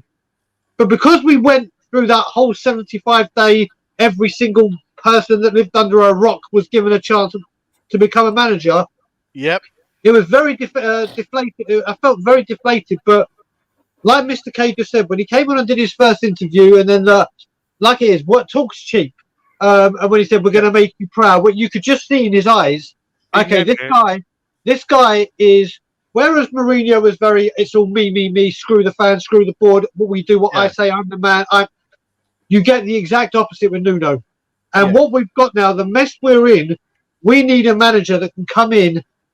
And what Poch did, I've never seen in my whole lifetime as Spurs, is I've never seen the fans, the players, the everything, like so united and so together, and so it felt like everyone was communicating with everyone. There were no secrets. There were no. Yeah. And Nuno's got to come in and do that. And he's the type of manager that we know the players at Wolves love him. And it looks like he's the right man to kind of try and unite at least the fans and the team back together. Because the way it ended with the players not coming out for the lap of honour and this whole nonsense, there was such a disconnect. Yes. But you can see he's doing that, and I'm very impressed with the way he's doing it. I'll be honest, and I think this whole thing with Ndombele, that speaks to what Nuno's trying to do. He wants players that are fit and want to play for the team. Yeah. You know If what you want I to play mean? for the team, if you want to play for the team, you're going to get fit. Right. You know, if you need to You know do what I 10 mean? extra press ups, you're going to do it, bro. There's a standard, and he's not dipping below that for anyone. And I agree with that 100%. I don't care who you are. I agree with that. But I mean, look, let's face it. What Poch did was he made everyone proud to be Tottenham fans again. Oh, yeah. You know what I mean? Like he put pride back in that name. You remember the kickoff at the bridge? That was we had steel. Right, and like it wasn't the proudest. I mean, it is what it is. I was very proud of the boys. I was very proud. I don't condone what went on, but I was very proud of them at the same time. But it was just the fact that we showed up. Yeah, yeah, and I think a Nuno team will have pride in their place and pride in big time. I don't think he'd settle for anything less. Football. Oh, there you go. I remember going to a game, and I actually took my wife to it. The only game she ever went to, and we were in a box. But it was the season we came second, and we beat Bournemouth 4-0. And Harry Kane scored. Even Janssen scored in that game. And I think it was a week before the FA Cup semi-final with Chelsea. So it was the last season of the Lane. And literally, you were going to those games, and you were just thinking, how many are we going to win by? It was like, literally, we know we're going to win. It was like, is it going to be 3, 4, 5, 6, 7, whatever? And literally, from when you got into that ground, the atmosphere in that place was like you're in a cathedral when you're about to go to war with someone, and literally, it's gonna the place was rocking, and we'd lost that. We completely lost that, and it looks like this could be the guy. So, all right, we may not get the Mourinho Pochettino football and the rewards that we got there, but I think he has the possibility to get the White Hart Lane like that. And the one thing we need with this new 62,000 incredible stadium is to get some noise in that place. And there was, all right, obviously for this season or last season, for obvious reasons, it was COVID, but there were some games in that stadium where it was full house and the atmosphere was just dead. Oh, yeah. Now, did that Højbjerg interview after the... Am I the only one who got goosebumps from that guy? Oh, like, make him the captain now. Just fucking about. Make him the captain. Did you see that time when he faced off with Arteta, right? Yeah. I did. I was like, oh, my. You're the man. He came back. He goes, yeah, and what? It's like, what? Mate, you got to remember, that guy is I call him the Terminator, because you got to remember, he played over 60 games for club and country last season, and that's not including the Euros. Played 90 minutes in about 98% of them, then played every single minute of every single game at the Euros, went on holiday, got married, had his honeymoon, and turned up for training 3 days early. I'm ready, let's go. That's commitment. Oh yeah, right. He is the perfect ambassador. He is the perfect person to be. I mean, I said it. I think Kane and Lloris should be. I think he should be captain now. Now, obviously, Lloris has been there for years. You know he's going next season. Kane, I don't want to be captain because of this whole transfer nonsense, whether he stays or goes. Højbjerg for captain immediately for me. Immediately. 100%. And you know what? Just to talk, it's right now. Right now, it's like if you're not, they're making the vice captain. Yeah. Take it from Kane. Yeah, I think they have to. Yeah, they will. I think. Look. It will allow Kane to concentrate on performing on the pitch. Right. Recently, what's been going on? You got new players coming in. You're going to be professional. You're going to be leaving whenever it is you want to. But right now, just play.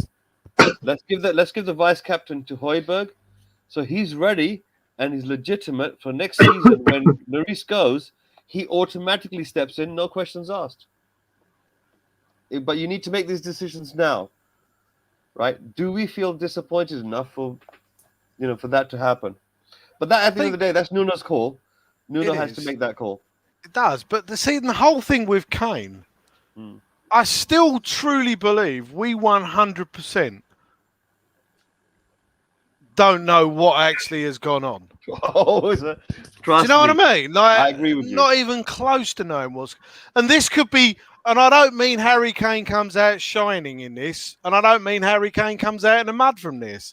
I think there's 5 of one, 6 of one, and half a dozen of the other going on here. You know what I mean? But like, either way, no one's really said anything. So we don't know, and then they're surprised. People are jumping to conclusions. It's like, well, if you don't tell us anything, what do you think's going to happen? And then don't even get me started on Sky Sports, and they're like absolute hatred of Tottenham. Muntazar Ali over here has made one point, which is the last season at the old stadium. That last season, we did not lose a game. Yeah. In the lane. Yep. Not a game. Not a game. That season, the last season we were there. Muntazar, thank you very much for bringing that up. Really, really thank you very much for that. I really, sometimes you have to be reminded the media lies to you by making you feel like you're crap. But you got to remember sometimes that we are a big club. We are. Maybe some people laugh at us and joke at us and all the rest of it. But at the end of the day, sometimes when we're on the pitch, they're really scared of us. You know what it is as well. What we've missed a trick on, and I'm going to make this my last thing. So I'm then going to spend some time with my wife. She's finished work. We're about to have dinner, so I'm going to go spend some time with my wife. But what we missed a kind of trick, because what we should have done. Yes, White Hart Lane was rocking in the last season, no matter where you were in the ground. But what we should have done with that South Stand, everyone that's been to Tottenham Hotspur will know that the large majority of where that atmosphere came from was the end of the East Stand, the shelf side, and the corner of the Park Lane that joined it. They were like the main section, like Crystal Palace had behind that goal of they were the hardcore. They were literally the heartbeat of getting everything started. And what they should have done is said to them, listen, we're moving into the new stadium. We need the South Stand to be the wall of noise. We want to get you all in there. And then obviously get as many of them as they could have got in, and then built around it. And that's what they should have done. But on that note, I am going to have to leave you. But Mr. K, always a pleasure. Jay, we'll be in touch, mate. It's lovely to be with you again, mate. We'll keep in touch. And Eugene, always a pleasure, mate. I'll see you tomorrow or the day after for something, no doubt. Please come over and check out and like and subscribe Tottenham on Tour. But obviously, big up to everyone else. Love you all. And as always, Levy out. Thank you for coming, Brian. I do want to say one thing, though, Mr. K, if that's okay. That's fine. Like, a couple of things. Like, last year was one of our worst seasons in, like, recent history, right? And we still only finished 5 points out of top 4. I mean, get that in the let that sink in. Our worst season in a long while, and we were still only 5 points from top 4. And, like, I honestly, this season, I'm not expecting miracles. It's a transitional season. And if we lose a few games, I'm not going to get on Nuno's back. I'm just not. You've got to give the guy a chance. I agree that, look, right now we can see a rebuild going on with the team. Right, I can see a direction. And as long as I see that, I'm patient. The one, the thing which, the reason why I got optimistic, it wasn't that we bought players which are like, worth like, 100 million, 2 million or whatever, right? Yeah. It was the fact that these guys had some, a little bit of steel in them. This goalkeeper and this defender, this combination pair that we bought, the personality is not one to give in or cave in. Mm-hmm. Secondly, the confidence they give to Lo Celso, which we all been hoping that he shines. And everyone's been slagging him off last year and so forth, but he was injured all the time, man. And then he was thinking, well, he's an injury-prone player. Forget about him. Let's write him off. And I'm thinking, if this guy ever gets a decent run, right, he's going to show there's going to show amazing things. So he doesn't play for Argentina because he's crap. Like, you know what I mean? Like, let's look at facts here. They're not a crappy team. They've got to pick us some players. Yep. And he plays for them. Amazing enough. Think about that. It's like we keep forgetting the quality that in some of the players they just have not been shown yet. Now, No. what I saw with Mora playing on the left-hand side, why have I not seen him play on the left before as often? I Because think on the left, Mora he's- Go on. pre-season Mm. really shone. Yes, Yeah. 100%. Yeah, man. No, I think Nuno is going to bring the best out of the team now, right? Because we were that bad last season, right? So a lot of the team players coming back, and if he brings the best out of the players that we have, we will see a totally different team.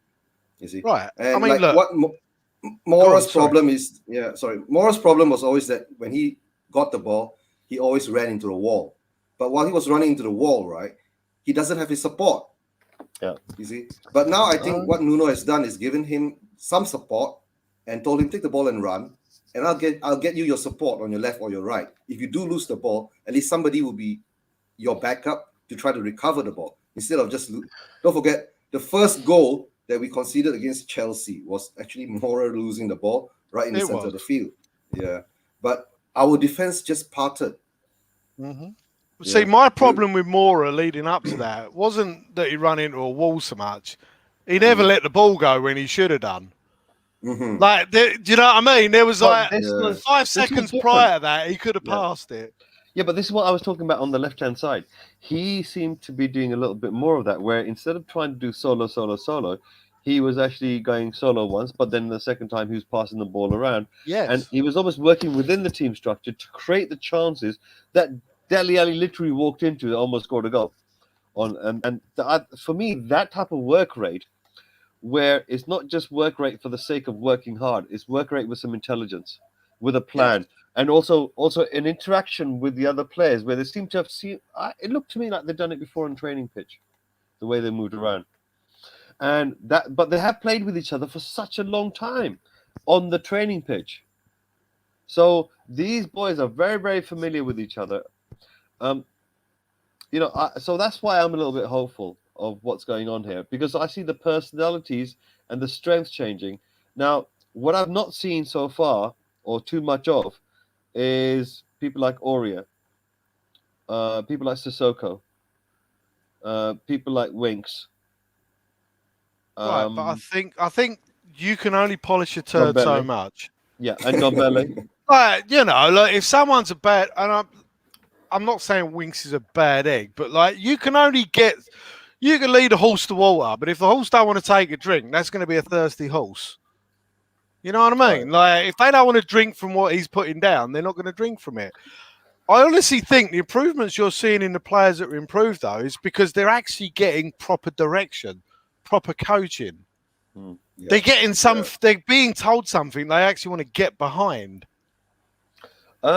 Is Scott right when he says that Lloris is a better option as a captain than Højbjerg? Now, don't forget, Lloris has done a fantastic job as captain. Now, the thing is, if somebody better comes along, we have to acknowledge that. True. No, look, and this is nothing against Lloris. I wouldn't have made Lloris captain, period. I just don't like goalkeepers as captains. That is not a slight on Lloris, because he is without doubt the best goalkeeper we've had in years. Without doubt. Like, you know, I'm going back so many times. Right, I'm going back to like you got to go back as far as like Jennings. Do you know what I mean? Like he is the best goalkeeper we've had in years. But I don't like goalkeepers as captains. And that's a me thing. Yeah. Look, I personally, I think that Bob is right. That captain, there's a two-way process. When they put it in, we have to put it in as well. So this season, remain as captain. But personally, myself, I think, you know what? It's time for Højbjerg to be given some position, some acknowledgement, because he's already had a season. And he already comes for the interviews, and he stands there with pride. I mean, he was the man that was speaking when we beat Arsenal. So I think to myself, make him vice captain. He doesn't gas it up either. He's like, let's not get carried away. Like, we got a lot of things to work on, and we need to work on our mentality. And he's right in everything he says. Jason, I've been away for a while, and these things, they keep popping up in the stream since I've been back. What's going on? What are these super stickers? What you guys going to say super stickers? stickers? I have no idea, mate. I think it's something people buy. You've been watching Super this, stickers haven't you? from Super stickers from Guguma. Yeah, thanks Guguma. Thanks for your support. Gaguma, Yeah, thank you very yeah. much. Honestly, really do appreciate it. I don't know like what my feeling is on these type of things, but thank you. Personally, myself, I think Thanks for the support, Cougar thank you for the Yes. support. Yes. I do that Gaguma even. under the patrons bit, which I acknowledge directly, but during the show, I'm not. I don't know how I feel about it. I get embarrassed, tell you the truth. It's like, honest to God, I'm like that. But I'm going to let people do what they wish to do to encourage us, to promote us, and to support us. Myself personally, I think Will Stewart's channel, it changed an awful lot of the dynamic of how things were done with Spurs channels on YouTube. This multi-palette, bring people on, hear their opinion, rather than sticking to the narrative that you had. You let people derive the conversation. That's why we end up with crisp packets and ice cream. The conclusion And was barbecue. is that people can't wait for Popeyes to open up in the UK, and And okay, surprisingly, I don't know. You don't have Popeyes. Even we have Popeyes in Malaysia. I seriously don't know what a Popeye is yet. I mean, I've heard you describe it, but wait, I have to see it with my own eyes. It's fried chicken again, right? Something like KFC. Gaguma, Yeah. and all the viewers out there that are watching, we have got a lovely set of people. I hope you don't mind if I bring this in, but it's like an hour 40 minutes. I think I should make mention of the patrons. Right now, let's get rid of Gaguma's sticker. Thank you very much, Gaguma. I'm going to move your sticker out of the way. But this is the William Rangers patrons, the people that are really supporting the channel on a monthly basis. There's Spartan 7 Gaming, Wayne Bonner, Mama Coates, Celery Agent, AG, Gaguma, who you just saw the sticker for, Tony Coe, Alex Belton, Bob Spur TV. I hope I haven't missed anyone out. If we have, many apologies. Will is right now still busy getting his house moved down, so that side will change dramatically over time. Eugene, look in private chat. That's the Mary Brown story, by the way. Just about the chicken thing, and just to let you know. All right. I wasn't lying. Oh no. I don't need to read this out, do I? No. This is purely for Eugene. It's about where Mary. Yes. Where did Mary Brown come from? Yeah, let me have a look. Okay. Sorry. But guys, I think I'm going to go through a few more of the comments and then really close up the show today. Yeah. Jason, it's fantastic to see you. Honest to God, Yeah, it is. nice to hear your voice again, Jason. I'm glad you're back, for sir. such a long time. I've missed you. I mean, right now you're seeing me at the end of a couple of double shifts, but I'm very happy to get back to work. I'm very happy to get back into the community. I think Monday threw me a little bit because I was back on Sunday, and then Monday kind of really threw me upside down. But then on Wednesday, I started to understand that there's an awful lot of pain or continued pain going around in the hearts of our fan base. Rather than trying to fight with people, I thought the best thing to do is to kind of really, if you have people that like the same thing as you, and we bond ourselves as fans, then if you're hurting out there, then I should do something about it. And me and Bob Spur, what we did was on last Tuesday, we decided to get into a big fight online in Tommy's channel, and since then, we've decided to use that energy. Did you hug it out? To basically make it to lighten up and humor the situation, and hopefully we'll see how far that goes. Gaguma, of course, is saying missed. Yes. Oh, there you go. he's lost, mate. But I mean, at the end of the day, you're both grown men, and you can have differences of opinion, and you can argue, and you're still going to be friends afterwards because that's what grown men do. No, but Jason, did you see what happened? I don't care what happened. I know both of you enough to know that in the end, you're both going to be okay. No, not us. The two other panelists. Oh, was you arguing with them? No, they were standing to one side and they got scared. Oh, really? Yeah. Why? They didn't want to say anything afterwards. They said, listen, if we say something, Mr. K might think it's wrong and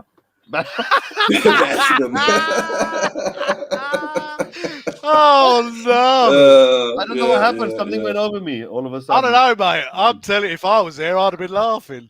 I love that. I'd have been eating chips. While watching back, if people don't know, it's Tommy Talks Ball channel. Yeah. Okay. It's from last Tuesday. I'd have been eating a bag of crisps, enjoying the spectacle. That'd have been awesome. Round 2 was earlier this evening. We went for round 2. Messi and Ronaldo. Oh, really? Yeah. We have to have another round of that one because I don't think that one really got properly dealt with. I don't think I felt my rage on properly. So I think we're gonna have to Hold come on. back to that. Who was for Messi and who was for Ronaldo? I was for Messi, Okay. and Bob, did the old, it's an unpopular opinion, but Ronaldo's better. He works harder or something or another, or he's more handsome. I don't know. It's something or another. Like they're two different worlds. One is the best human being that can possibly train himself to become the best footballer on the planet, and the other one is just a gift that God sent to us. Yeah. Yeah, but I honestly think Ronaldo is also supremely gifted, but he also worked super hard and made that gift even better. His body is so bigger compared to how it was when he was younger. Right, but that's it up. Then he jumps up in the air. The guy just floats in the air for like 10 seconds. Well, that's because he's divinely lifted. But yeah, I think me and Bob Spur, we're gonna have to like finish off certain debates. Let me know when that's going on. Yes, I don't know. It's like Bob. We have to sit down and talk about that one. Should we maybe do it on one of our channels, or maybe we should do the thing where we do it on other people's channel? What, make the person feel uncomfortable. Was it Reload? Reload was there. He turned around and said, "Mr. K's he's gone totally deluded," and I think maybe I did for a little while. Maybe I did. Yeah, but you're allowed. Listen, everyone's allowed a mad minute. It's fine. Look, he still hasn't got started yet. He's still getting around to getting started. Crying out loud, what's keeping you, bruv? My days, Bob, piss off. Piss off. Oh look, that's what it says underneath us at the bottom. Piss off. Oh my days, fun and games. Mike said Messi went to play in a tough French league. Premier League, just the Farmers League. Fair play to him. Well, there you go. That's one of the arguments they used against Messi, that he's not hard enough.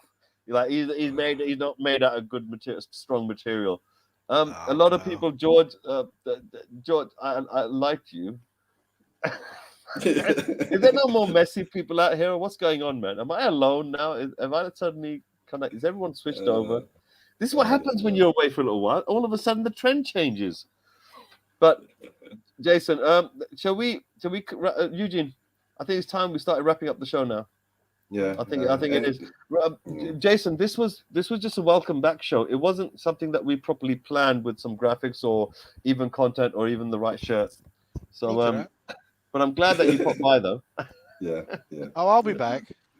Okay, so I'm going to take us back towards where we were at the beginning. So I'm going to get rid of these comments now. But last comment, Ronaldo on the juice.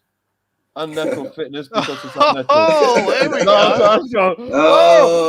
Controversy. God, Okay. You know something? All right. Oh my days. You know something, Aaron? I love you. That's a good argument. I might use that. Yeah, his body did get buff up quite a bit, didn't it? No, skinny fella. No. You need to put allegedly in front of that, Mr. K.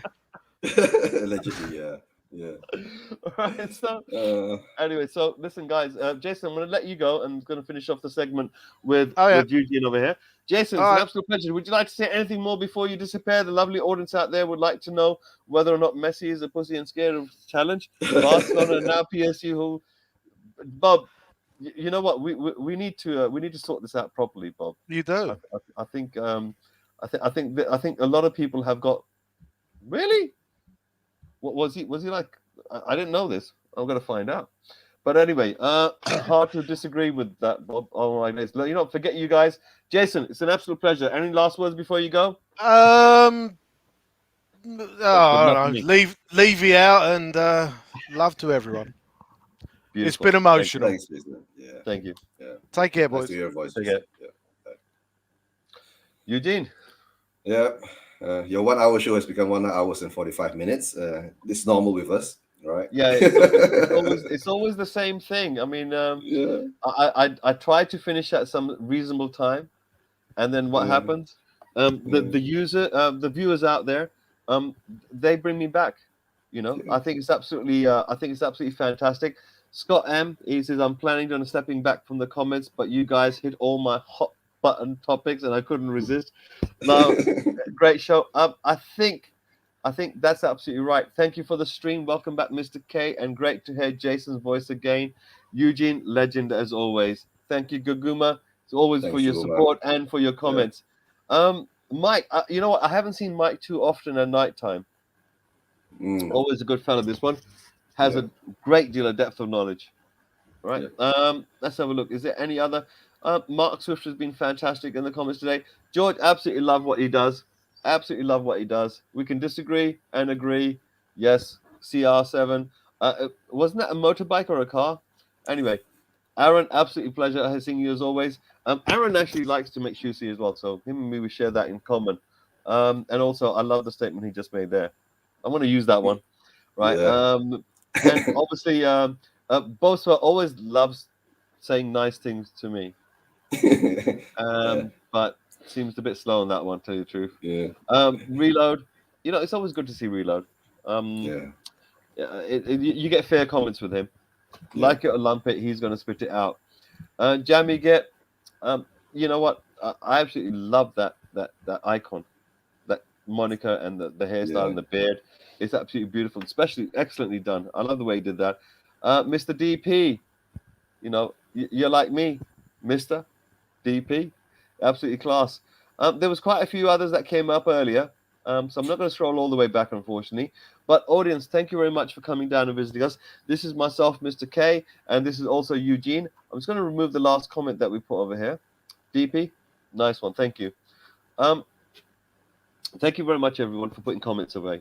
Honestly, comments, when you write things down, I know what you're thinking. Even if it's just a joke, or even if it's just a quip of, you know, just something that's short and sweet, or if you've got something more important to say, it's always available on my show to come on and have your say. Here, right next to me, like Eugene. Eugene, where are you? Oh, there you are. Eugene. Yeah, I get confused all the time when I'm trying to do this. I know. I've tried to do it, but I'm gonna practice this for a particular thing which I'm planning for later on in the series. We got to do that. But you know, Eugene, what's your take on what's coming up next week? More fun and games. No such thing as a conclusion to the Kane saga. Rumbling on, I reckon, rumbling on until the end. That's it. We got a game coming up Sunday. That's the most important thing at the moment. The starting of the season. What's that? 3 points for us and a 4-1 score. Mr. K, you and your 4-1 score. You all the score predictions that you do is always 4-1, right? And you know what? When it turns out like that, then you know what people think? Hey, how on earth did you loving that background? You designed it. George is saying, you know what? Just stay on and like take tomorrow off. No, unfortunately, no. I got to pay the rent. Actually, no, I don't. My workplace pays the rent. It's just like you have to work to pay the rent. I work for them, but they directly pay my landlord. I said I don't want to talk to my landlord's agent. I said ever again. But Eugene, I think we're gonna have to leave the show. I'm a little bit tired myself.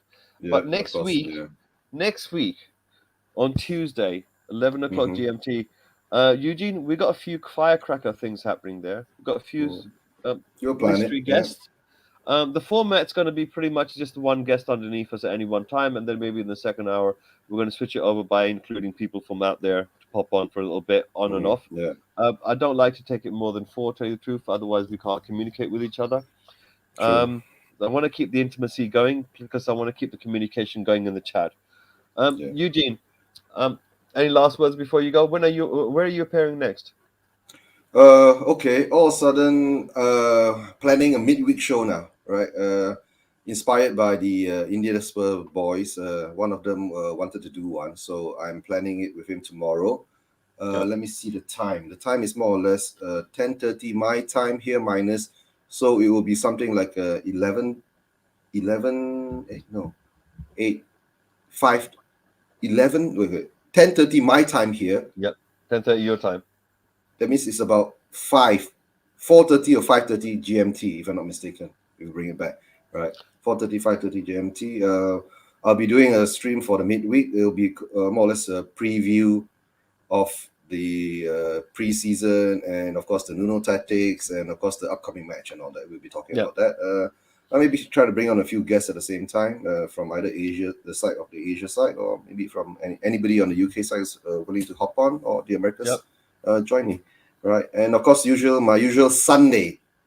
I love your Sunday shows. Yeah, I like to. You know what? If I miss any show at all, the one that I hate missing the most is the Sunday one. I love your Sunday shows. My Sunday shows have gone a bit crazy now because Spurs are going to play on Sundays. So if Spurs are playing late, I will do a 2.5 or 3 hour show before the show the match starts. If Spurs are playing early, it will turn into a pre-match show, watch along, halftime show, and a post-match show all in one stream. Well, after that, I think Bobby's got his Thursday night show at 10:30 UK time. That's GMT. Yeah, I love Bob Spur's Thursday night shows. Absolutely love it. It's the perfect time in the week. It's before the weekend. It's not Friday or anything like that. And you really you are still engaged with what's going to happen on the weekend. So it's the perfect time to like have that little breather before and contemplating what's happened and what's going to happen.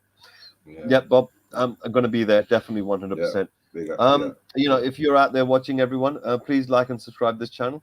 And if you're out there and you know about Bob Spur's channel, or you can basically go out there and find it, you can also subscribe to him. He's actually quite nice, makes a few nice streams, but he's also made all the thumbnails for this particular series right now.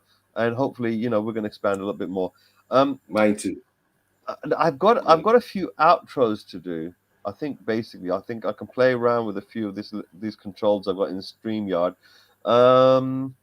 First of all, let's get rid of Bob Spur's piss off banner. We've had it on all that time. Yeah. Oh, it's come back on. It won't go off. Sorry, Bob. I have to leave it there. Yeah. I have to leave it there. But Mr. DP's saying that I'm doing a good job hosting today. I tell you the truth, Eugene, you know me. I think I'm doing a terrible job of hosting. I think I've done much better jobs before and probably should do a better job next week. But I've just been very tired, and this was all done ad hoc. You know, Eugene knows that a lot of this was done ad hoc, lastminute.com. And, you know, without the support of fellow community members like Eugene over here, like Tommy Talks Ball, like, for example, Bob Spur, including people from further out in the community, this is what happens when you need to do something lastminute.com. These people come out of their way to help you. And everybody thinks, oh, me and Bob had an argument on Friday. No, that may be true. But at the end of the day, we respect each other and we care about one another because we love the same club. That's what it is. And that's why you guys hopefully are here as well. Maybe not every single one of you may be a Spurs fan, but you all do like to have the community which is here. So I appreciate that. Well, George still wants a striker. I want one for Christmas. Behave, Mr. K. Great to see you back. I think Dazzle was Dazzle? Were you in that stream with Tommy, the one last Tuesday? Let me check. Maybe he was there with me. Yeah, that one. I was. No, yeah, but I think me and Bob are going to make a sketch out of that. Listen, I finally think I found the right banner, right, to kick off the outro, right. Yeah. So I'm going to bid everyone an absolutely wonderful night, right. Yes. You know, good evening to all of you guys, including Tottenham away. That's probably Stellius late night time. Next time, pop on, mate. And good night to you, one and all. I'm going to press this little button over here, and it's going to make a lot of noise. But before that happens, there's one little thing which I must do. We are sponsored to make sure that something like this occurs. I got broads in Atlanta. She took the lean in the family. Credit cards in the scammers. Getting the list in the bank. You know, I have to put that on. But really, good night, one and all. Good night. Come on, you Spurs. Come on. 1, 2, 3, 4. Let's go now.